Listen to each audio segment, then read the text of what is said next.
It was nearly midnight when Isabel Hartman realized her husband wasn't coming home. The rain had started hours ago, turning the gravel drive of the estate into a mirror of rippling puddles.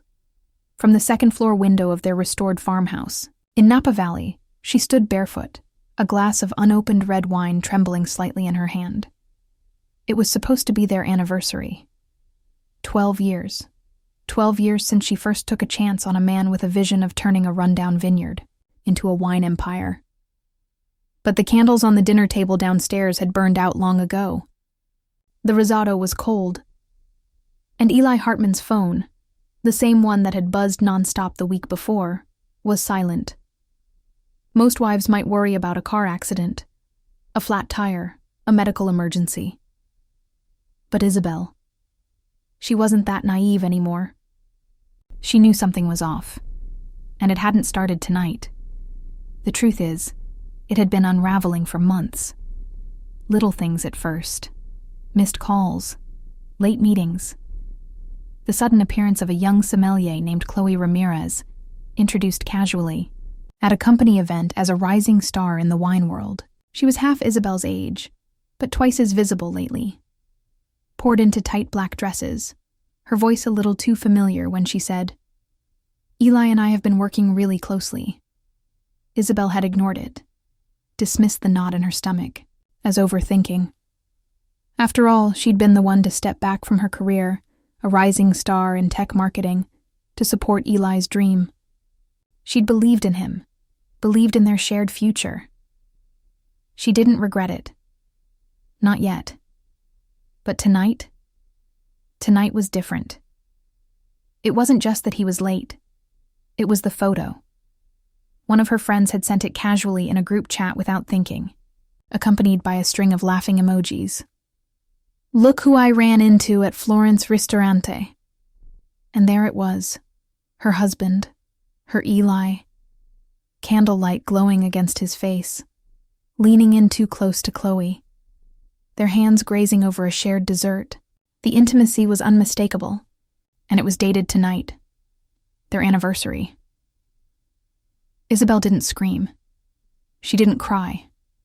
She simply stared at the image, numbness crawling up her spine like ice water. She couldn't decide what stung more, the betrayal itself, or the fact that he hadn't even bothered to hide it anymore. 12 years. She had stood beside him through debt, droughts, and deals gone wrong. She had convinced investors, charmed partners, and hosted dozens of dinners to help build his name. She had traded late-night brainstorming in conference rooms for quiet sunsets, in a vineyard that no longer felt like home. And now he was feeding creme brulee to another woman, on the night meant to celebrate the life they'd built together. That was the moment something inside her snapped. This wasn't just about another woman. It was about the way he'd slowly rewritten their history without her noticing, how he'd let her fade into the background of her own story, how he'd reduced her from partner to placeholder.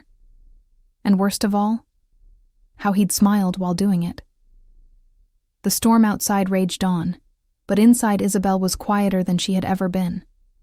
Not weak, not defeated, focused. She walked down the stairs, took out a notebook from the side drawer, and opened to a blank page. At the top, she wrote one word in sharp, deliberate ink: truth.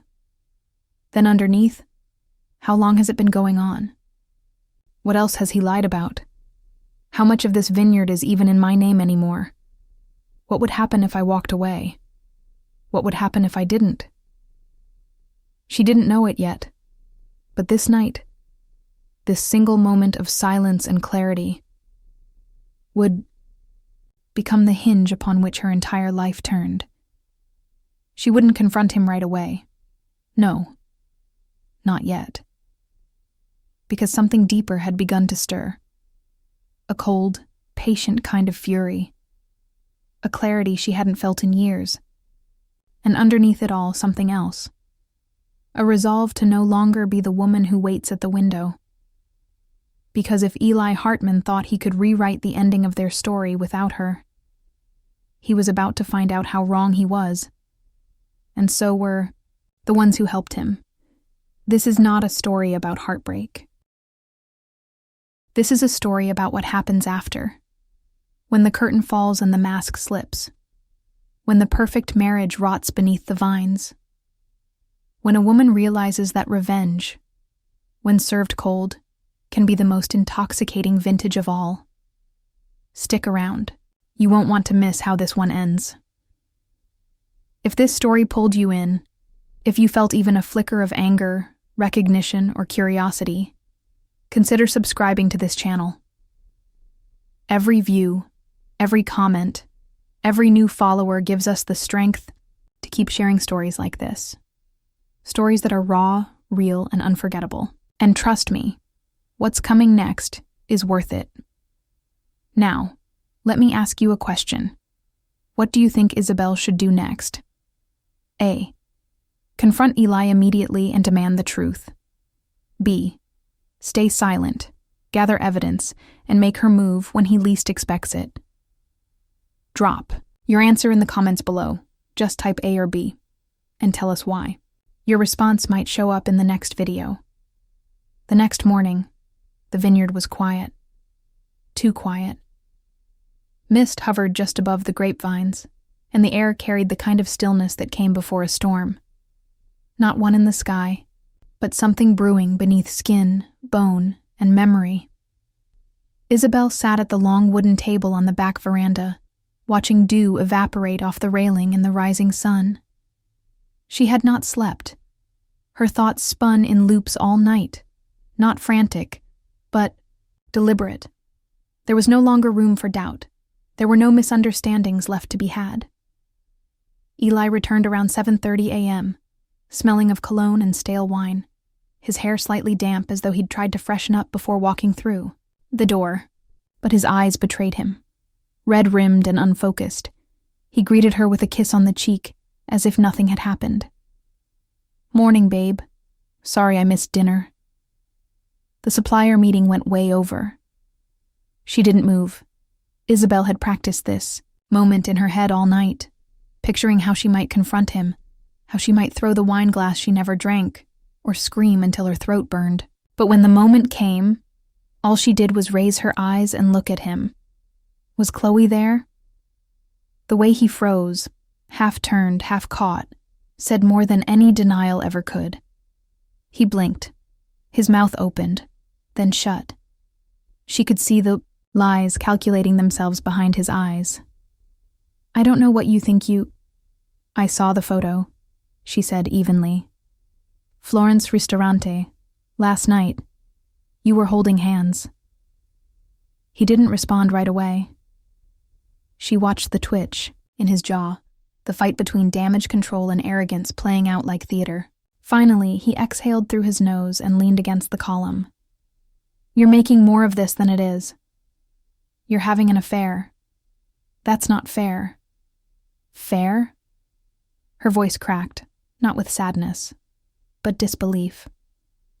"You want to talk about fair? I was drunk, okay? It's not serious.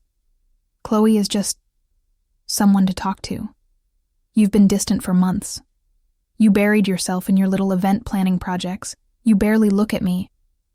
Don't you dare put this on me." The words came out like a blade.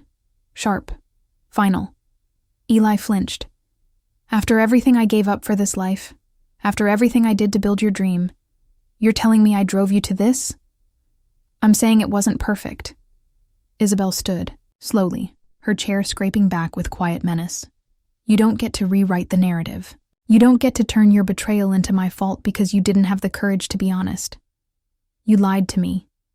You cheated on me. On our anniversary." Silence stretched between them. Eli opened his mouth to speak again, but Isabel turned and walked inside, closing the glass door behind her with finality. She didn't scream. She didn't cry. Instead, she picked up her phone and called her best friend Lena. "I need your help." Lena didn't ask questions.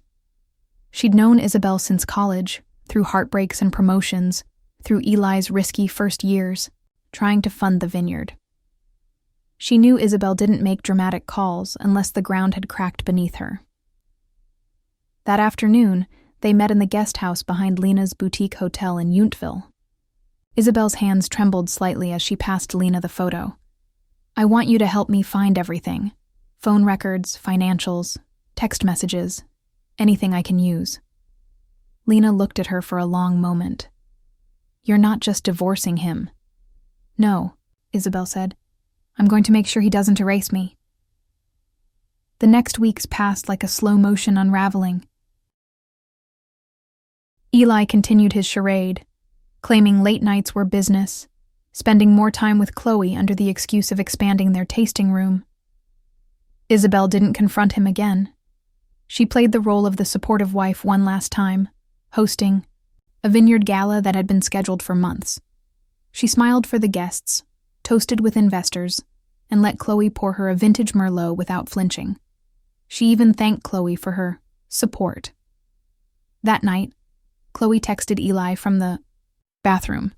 "She totally knows," Eli replied. "She's not going to do anything. She's too proud." What neither of them knew was that Isabel had already hacked into his messages. Lena had hired a private cybersecurity consultant to mirror Eli's phone remotely.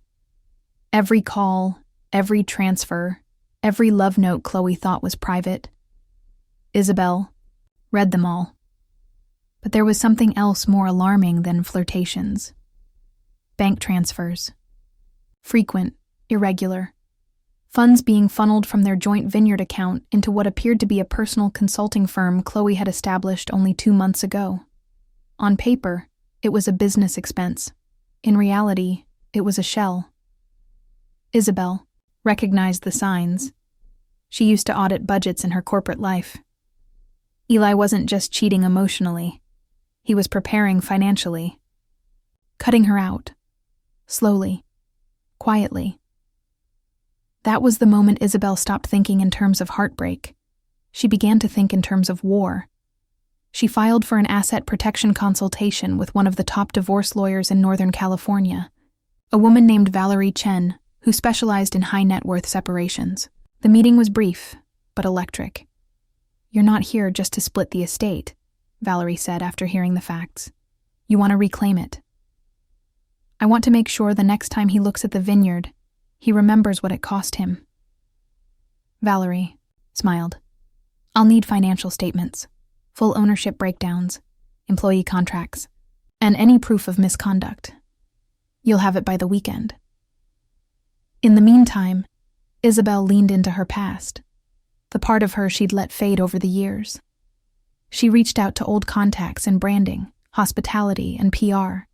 She began crafting an idea she had shelved long ago, a boutique event series for women in transition, divorcees, entrepreneurs, creatives looking to heal and redefine their identity. She had the perfect space for it, the neglected east side of the vineyard, which Eli had deemed too rustic for tasting tours. Isabel saw something else. Potential. She began renovating the barn into a retreat space, quietly, legally, within. Her rights as 49% owner of the property, something she'd insisted on when they first launched the vineyard. Eli had called it romantic at the time. "Just in case something happens," he'd joked. Now, that clause was her lifeline. The irony didn't escape her. Noah returned into her orbit around this time, an old flame-turned-lifelong friend, recently back from a photo assignment in Patagonia. He had read between the lines when she messaged him after years of distance. "I just need someone who sees me right now," she had written. He met her at the barn one late afternoon as she mapped out light placements with an architect. "You look different," he said, handing her a coffee. "Like someone coming back into herself." She laughed unexpectedly. "I think I am." Noah didn't push. He never had. That was what made him dangerous in the way memory can be. Subtle, familiar, and easy to trust. They sat beneath the sycamores for hours, not talking about Eli or Chloe, but about the Isabel from before. The woman who once wrote brand slogans that made Fortune 500 companies weep, who danced barefoot at music festivals, who had dreams bigger than acreage and wine barrels. By the end of the night, she had made a decision. She would stop waiting for Eli to implode. She would outgrow him, because revenge didn't have to be fire. Sometimes it could be elegance, grace, strategy, the slow build of something so beautiful, so lasting, that the ones who left you behind would choke on the dust of your success. Isabel returned home just before midnight. Eli wasn't there. His car wasn't in the driveway. She poured a glass of her favorite Syrah, stepped outside, and stared up at the stars. Her heart was still broken, her life still in pieces. But she wasn't afraid anymore. She was becoming someone new. And this time, she would write the ending. Isabel Hartman had always believed that resilience wasn't about pretending you were unbreakable. It was about knowing when to break and choosing how to rebuild. In the weeks following Eli's betrayal and her quiet confrontation, she didn't just survive. She evolved. The woman who had once defined herself as a wife, as a co-founder, as someone who supported a vision bigger than her own, had vanished. In her place was a version of Isabel that felt startlingly familiar and wholly new. She wasn't chasing retribution for the sake of ego. She was reclaiming the narrative, and she would do it with precision. With Lena's help, Isabel had gathered more than enough evidence to begin quietly tightening the noose around Eli's financial facade. The consultant Lena had brought in, Eden Blake, a former forensic accountant turned corporate investigator, was efficient and deeply discreet. Within 10 days, Eden had uncovered a network of financial misdirection that Eli thought he'd buried in legal dust. There were transfers to Chloe's so-called consulting firm, yes, but also payments to offshore accounts in the Caymans through a shell corporation named Hartman Legacy Holdings. Isabel had never even heard of it. What made it more egregious was that these funds weren't personal dividends. They were siphoned directly from vineyard operations. Payroll had been trimmed, supplier payments delayed, and the staff had begun whispering about inconsistencies. The betrayal ran deeper than she'd thought. This wasn't just infidelity of the heart. This was treachery of the business they had built together. Isabel sat across from Eden in the private conference room of Valerie Chen's office, staring down at the neat printouts detailing every illicit transfer. "He's not just prepping for divorce," Eden said. "He's betting on your silence. He thinks you'll be too ashamed, too stunned, too afraid to go public." Valerie, who had remained quiet until then, tapped her pen on the table. "You have a decision to make, Isabel. We can file an emergency injunction, freeze accounts, go nuclear now. Or I let him keep thinking I'm weak." Isabel finished. Valerie's eyes gleamed with something close to admiration. "That choice gives you more time, more control. It lets us build a case so airtight that when he realizes the walls are closing in, it'll be far too late to run." Isabel nodded. Her voice was calm when she spoke, but her hands curled slightly around the armrests of her chair. "I want him to feel everything I felt. Powerless, cornered, discarded." Outside the law office, the sky was heavy with the early signs of a spring storm. But inside Isabel's chest, a strange kind of clarity had taken root. She wasn't done yet. The next step came quietly but deliberately. Isabel met with a real estate attorney and filed a request to subdivide the eastern acreage of the vineyard, the same stretch of land Eli had always dismissed as dead weight, into a separately titled parcel. Since she still owned 49% of Vime, the entire property, and no active liens were filed against that tract, she was legally entitled to request it under the partnership agreement. The paperwork would take weeks to finalize. That was fine. She was patient now. She began renovations, in earnest. The barn was transformed day by day into a sleek but rustic retreat space. Large windows were installed. Soft lighting wired. She contracted a local interior designer known for her work with healing centers and women's collectives. Isabel called the project the Foundry, not because it had anything to do with metal or heat, but because that's what the past 6 months had felt like. fire refining iron. She launched a pilot event, a weekend wellness retreat for women recovering from betrayal, financial, romantic, familial. It sold out within 72 hours. The women who came were not just divorcees or heartbroken partners. They were survivors of silence, of sacrifice. And in Isabel's carefully curated space, they shared laughter, pain, and rediscovery. One woman, a surgeon from Seattle, hugged Isabel at the end and said, "You don't just serve wine here, you serve rebirth." That evening, as Isabel stood alone in the vineyard beneath a string of softly glowing lights, she allowed herself to smile. Not the polite kind she used at investor meetings, but something real. She was building something far more meaningful than what Eli had ever envisioned. Noah began visiting more frequently, bringing candid photos of the retreats, quiet moments between attendees, hands clasped in circles, laughter over shared meals. He was helping her craft the story behind the foundry, preparing it for a soft media push. Not mass marketing, not spectacle, just a quiet revolution in healing. One night, they sat together on the cabin porch overlooking the hills. Isabel sipped herbal tea, Noah drinking whiskey. "You've changed," he said. "I had to." "No, not in the way most people change. You didn't harden. You focused." She turned to him, unsure of what to say.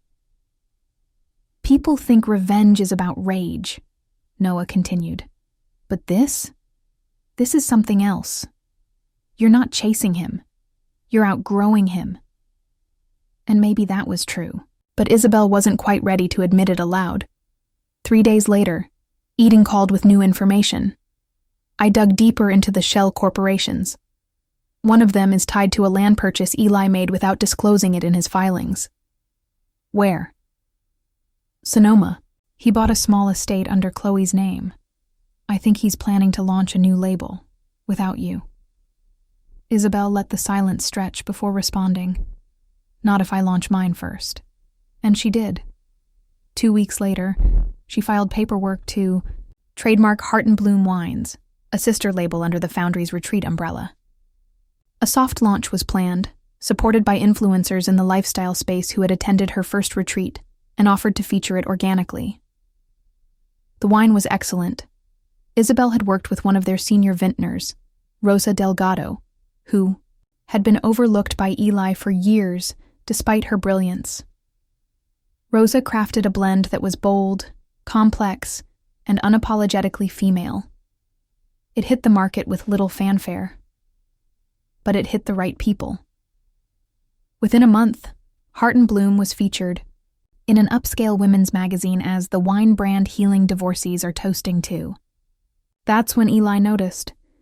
He stormed into the main house one morning, eyes wild, a copy of the article in hand. "What the hell is this?" Isabel, seated calmly at the dining table, looked up from her laptop. "Marketing." "You're using my land, my grapes, our land," she corrected. "My portion, the one you've neglected for years. You're violating every agreement we ever—" "I've violated nothing. And if you want to take me to court, I suggest you prepare your financial records first. You know, the ones you've been laundering through your girlfriend's fake business." He froze. "I know everything, Eli. I've known for months." His face twisted, but this time there was no charm. No smooth-talking savior. Just a man who realized he'd underestimated the one person he shouldn't have. "You're not going to win." "I already have," she said. That night, Isabel walked through the eastern vineyard, now newly lit and landscaped. Women were arriving for the second retreat. Music played gently from the main barn. The smell of lavender and crushed grapes filled the air. Noah stood by the welcome arch, camera in hand. She joined him, and for a moment, they simply watched. "You ever think you'd be here?" he asked. "No," Isabel whispered. "But I always belonged here. I just forgot." As the guests gathered inside, and the sun dipped below the horizon, Isabel let herself feel something she hadn't in a long time. Not triumph, not closure, not even justice. It was peace, and it had grown from the roots she'd thought were dead. By the time the third retreat concluded, Isabel Hartman no longer recognized the version of herself who had once stood by a second-story window, waiting for her husband to come home. That woman had been wounded, questioning, afraid of making the wrong move. Now, Isabel stood with her shoulders back and her vision sharp, commanding not only the eastern acres of the vineyard, but the attention of an entire community that was beginning to see her not as Eli Hartman's wife, but as a force of her own, the bee. Foundry had grown from a spark into something tangible, something rooted. The brand was thriving. The wine label Heart and Bloom was gaining steady momentum, and Rosa's bold new blend had just been shortlisted for a feature in Wine and Style. Yet, Isabel's satisfaction wasn't rooted in praise or press. It came from the knowledge that she had taken what was meant to break her and turned it into something fertile. But she hadn't forgotten. While Isabel had rebuilt, Eli had doubled down. Chloe had moved fully into the main house, and whispers among staff hinted at a quiet attempt to rebrand the vineyard under a new name, Rising Slate Cellars, without Isabel's name or influence. He'd recruited new investors, repackaged the narrative of his creative divergence from Isabel, and positioned Chloe as the new co-visionary of the estate. On the surface, it looked polished, strategic. But underneath, Isabel knew the foundation was rotting. Eden Blake, still working discreetly behind the scenes, had confirmed it. Rising Slate had secured a preliminary loan from a New York-based investment group under false pretenses. Eli had misrepresented their current production output and understated his existing debts. It was enough to trigger not only a financial review, but potentially criminal scrutiny. Isabel didn't have to act impulsively. She'd learned by now that the most effective pressure was applied with patience. She printed the financial summary Eden had given her, filed it in a leather portfolio, and placed it on her bookshelf without touching it again for a week. That was her discipline now, holding fire until the moment of maximum impact. Instead, she turned her attention to something far more personal, hosting her first public event. Not a retreat, not an intimate gathering of survivors. This would be a community-wide, high-profile celebration, the Spring Reawakening Gala, hosted at the Foundry, and featuring an unveiling of Heart and Bloom's full seasonal line. She invited vineyard owners from across Napa, sommeliers, restaurateurs, local press, and, intentionally, members of Eli's investor circle. The event sold out in 3 days. On the night of the gala, the barn glowed with string lights and gold-toned lanterns. Guests sipped Isabel's wines, while standing beneath olive trees that now lined the east lawn. The air was warm, fragrant with blooming jasmine, and filled with the hum of string instruments. Noah captured the evening in soft focus frames, walking the property with an artist's instinct. Isabel wore a flowing white jumpsuit with deep emerald earrings, elegant, confident, untouchable. When she stepped onto the platform to thank her, guests she spoke not about revenge or rebuilding, but about rebirth. Some of us come to this valley to grow grapes. Others come to grow something else. After a long season of storms, I learned that resilience isn't about weathering damage. It's about choosing to bloom again, intentionally, and on your own terms. The crowd rose in applause.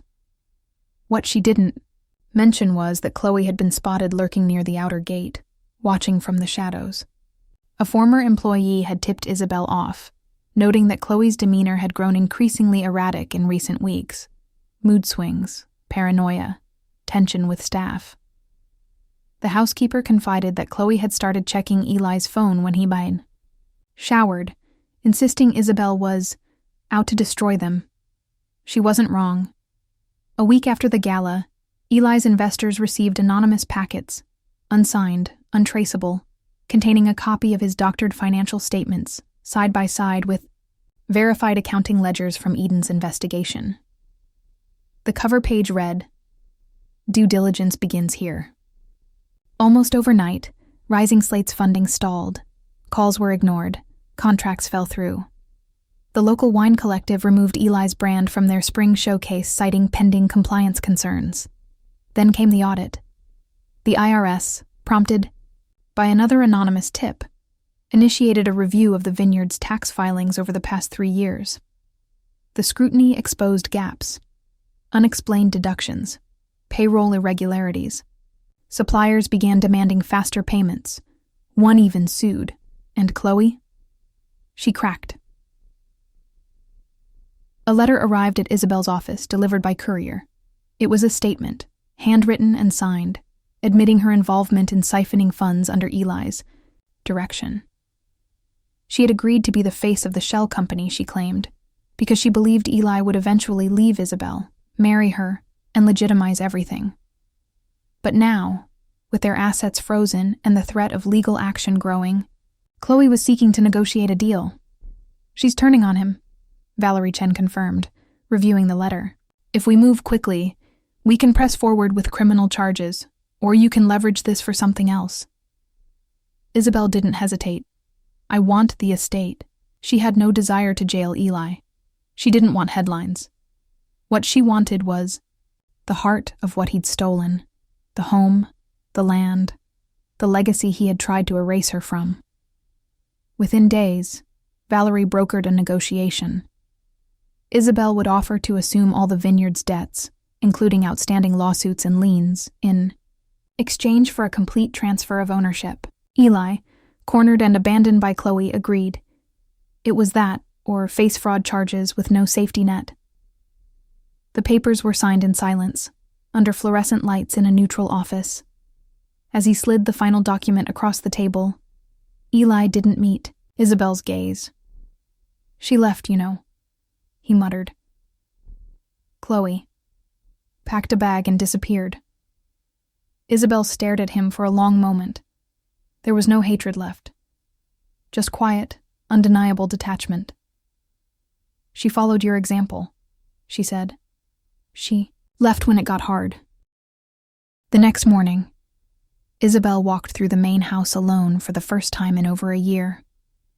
The air felt heavier there, stale with memories, but the walls were hers now. The land, the name, the future.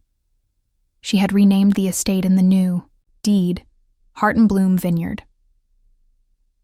The final blow came when Wine and Style published an exposé on the rise of women reclaiming power in the wine industry.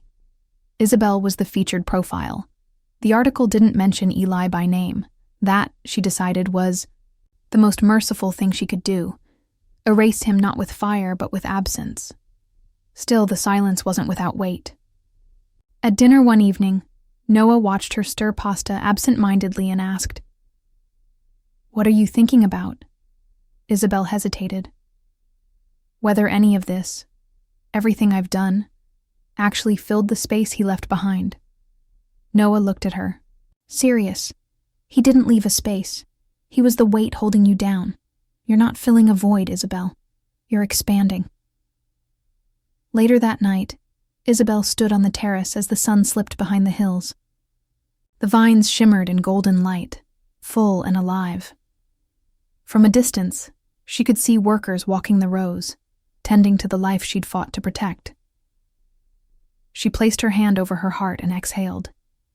It was no longer grief she felt. It was the end of something and the beginning of something far, far better.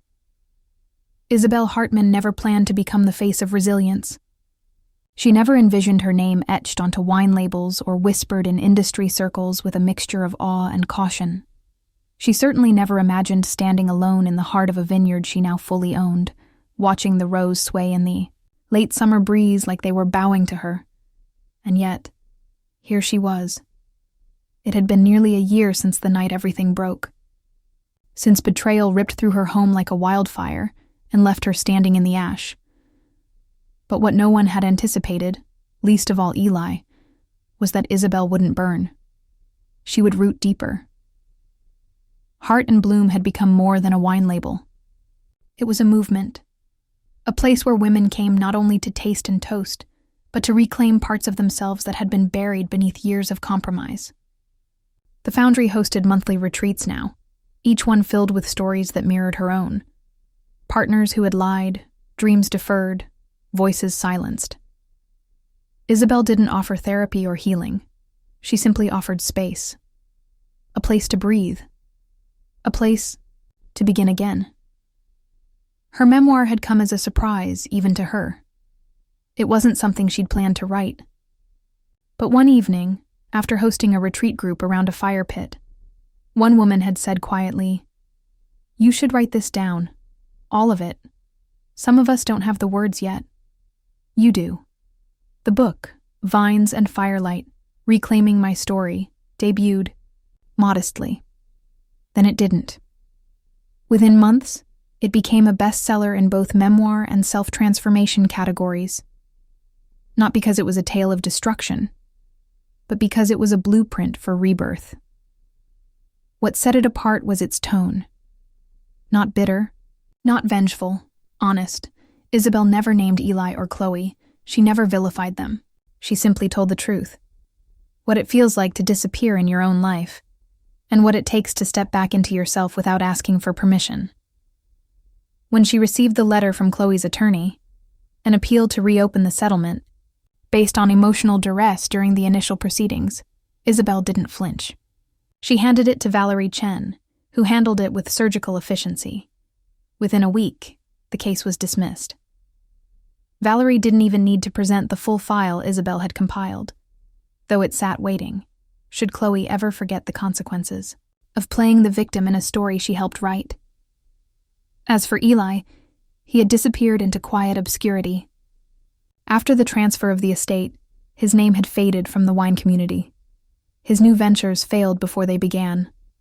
Investors distanced themselves, not out of malice, but because trust, once fractured, doesn't age like wine. It curdles. The last Isabel had heard, he'd moved to Seattle. No business, no brand. No whispers. And that was enough.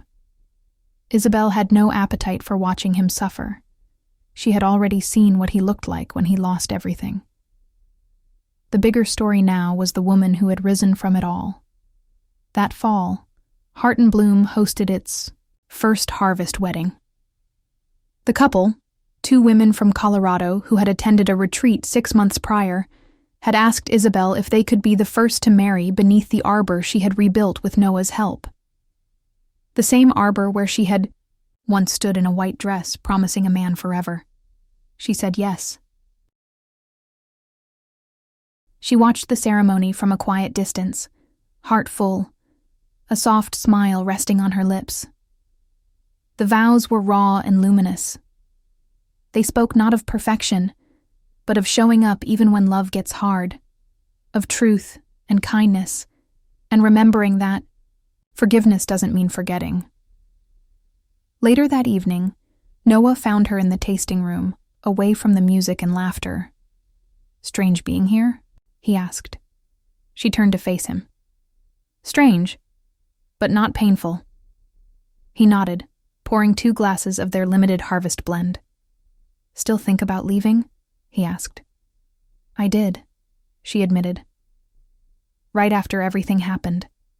I thought maybe I needed to disappear, find a new city, new identity.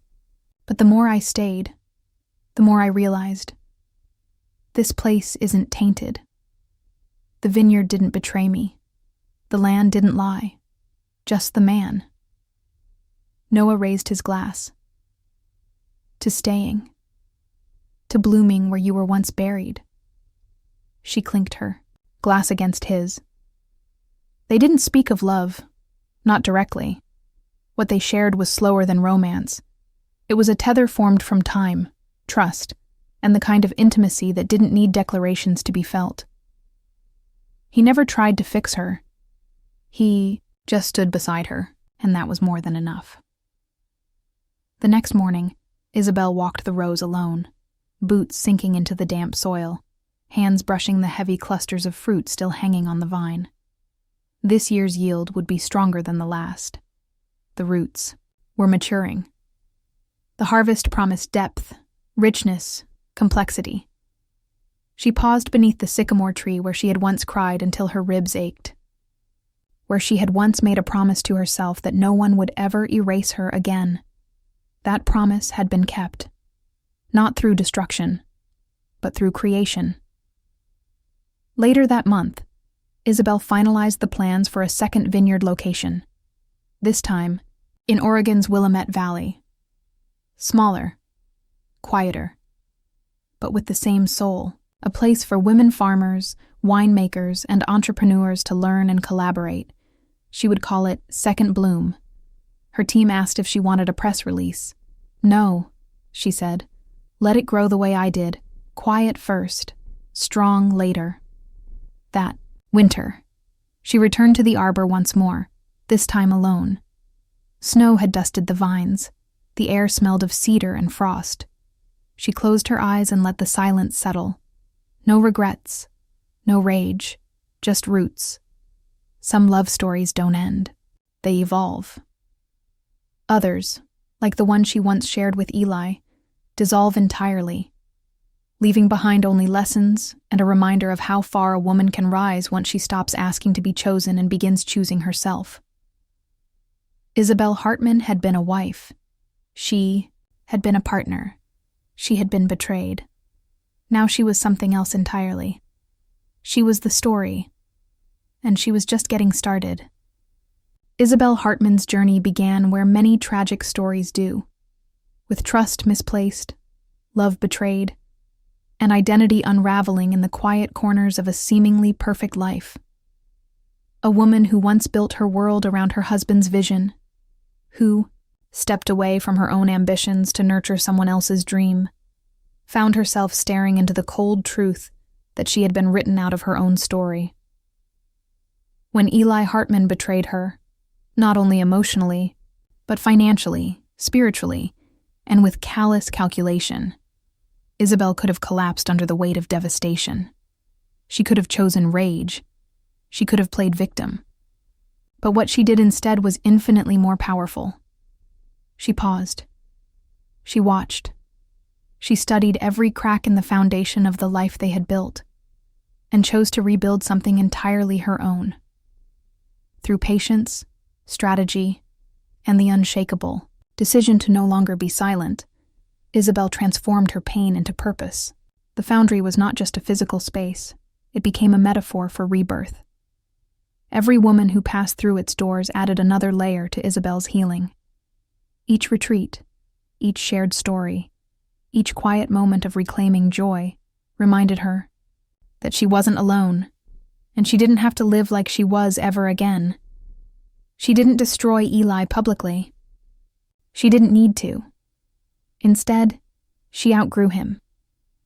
With the help of people who truly saw her, like Lena, like Noah, like Rosa, she turned her heartbreak into a blueprint, her silence into a stage, and her vineyard into a sanctuary. She took back the land, the name, and the legacy that had been slowly stolen from her.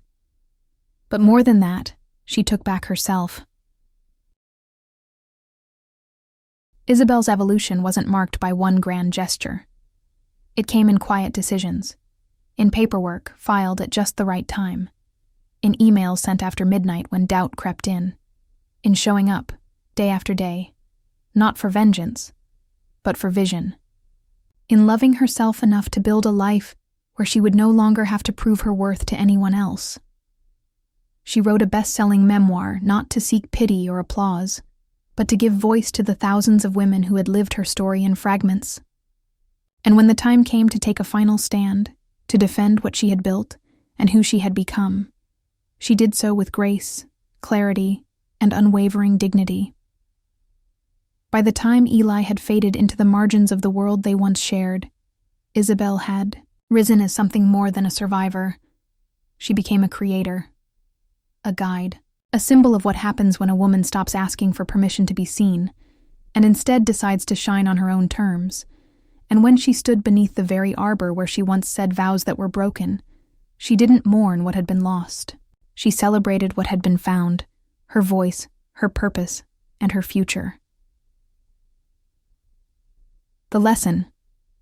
What we can learn from Isabel's story is not just about betrayal. It's about response. Every one of us at some point will be broken by something we didn't expect. It might be a person we trusted, a life we planned, or a dream we chased. But what defines us is never the betrayal itself. It is always what we choose to do next. This story reminds us of the incredible strength that lies in stillness, in gathering ourselves before striking back, in building rather than burning, in recognizing that healing is not weakness, and revenge does not always have to be loud to be complete. You can apply Isabel's lessons in your own life by asking, where have I given away my power without realizing it? What would it look like to reclaim that power, not through anger, but through clarity and purpose? Who are the people who see me for who I truly am, and how can I make space for more of them? Am I writing my story, or am I letting someone else hold the pen? Remember, you don't need to be loud to be powerful. Sometimes the softest decision, like staying, observing, and rising, is the one that changes everything. Now, a question for you. If you discovered betrayal like Isabel did, what would your first instinct be? A. Confront the person immediately and demand answers. B. Step back, gather information, and plan your response carefully. Comment your answer A or B below. We'd love to hear your take. And your answer might just inspire someone else who's, going through a difficult moment right now. What about you? What part of Isabel's story spoke to you most? Have you ever experienced something similar? Share your thoughts in the comments so others can reflect with you, and maybe find some strength in your words. If this story moved you, inspired you, or made you think differently about love, betrayal, and healing, please consider subscribing to the channel. Every subscriber fuels the passion to keep bringing you powerful, emotional, and unforgettable stories like this one. Until next time, remember, broken doesn't mean ruined. It means you're about to rebuild something stronger.